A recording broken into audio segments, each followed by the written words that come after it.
My name is Jeffrey Deskovic, and I'm the founder and executive director of the Jeffrey Deskovic Foundation for Justice, the organization which is helping to the effort at trying to overturn the wrongful conviction of Lorenzo Johnson. Lorenzo Johnson is a resident of New York, of Westchester.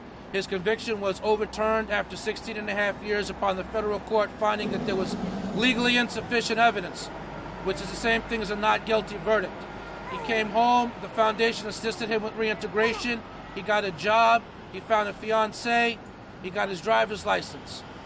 None of us ever imagined that the U.S. Supreme Court would both grant cert and reinstate the conviction all in one shot, causing Mr. Johnson to be reincarcerated again in Pennsylvania for a life without parole sentence for a crime that he's innocent of. Not wanting to travel by himself back to Pennsylvania, Mr. Johnson called upon me to do the most traumatic thing I've ever had to do in my life outside of my own wrongful conviction incarceration, which was to drive him back to prison to resume a life without parole sentence for a crime he was clearly innocent of. Since Mr. Johnson's been home, there's been significant developments in the investigation. Lorenzo has a team in Pennsylvania. The foundation is simply a part of that collaborative effort. Some of the new evidence that's been uncovered would include alibis, which place him in New York. The motive witness, it was learned, had actually an improper relationship with the lead detective, in that the detective's family had unofficially adopted her.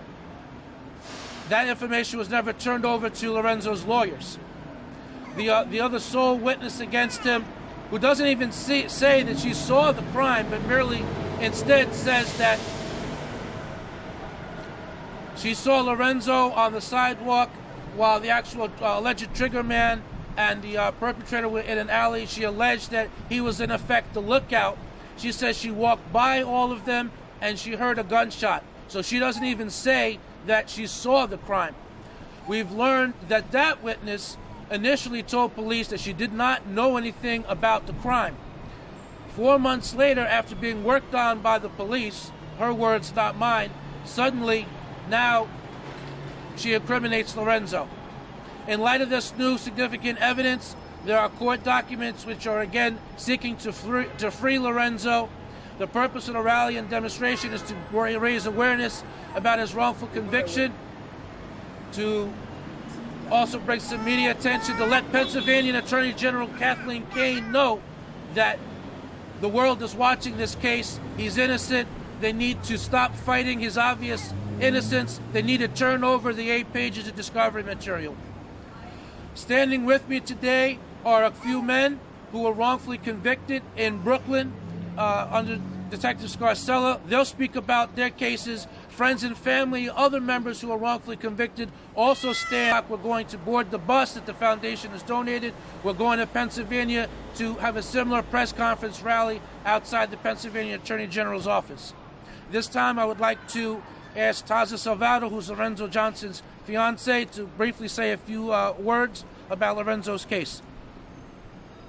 Good morning, and thank you for being here. My name is Taza Salvato, and today we will be heading to Harrisburg, Pennsylvania to ask Attorney General Kathleen Kane to right this wrong and free an innocent man, Lorenzo Johnson.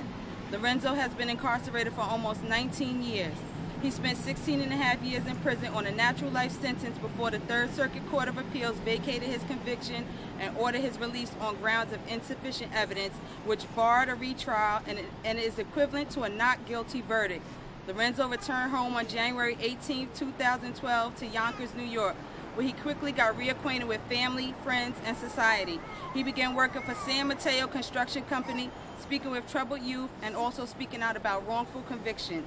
Lorenzo Johnson was a contributing member to society and an asset to our community.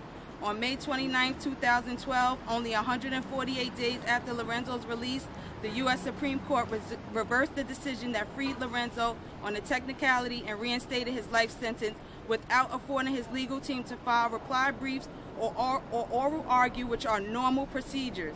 On June 14, 2012, one of the hardest days of my life, Lorenzo Johnson returned to prison to once again fight to prove his innocence. Once again, we thank you for making this rally a success and demand the innocent be freed. Free Lorenzo Johnson. Free Lorenzo Johnson. Free Lorenzo Johnson.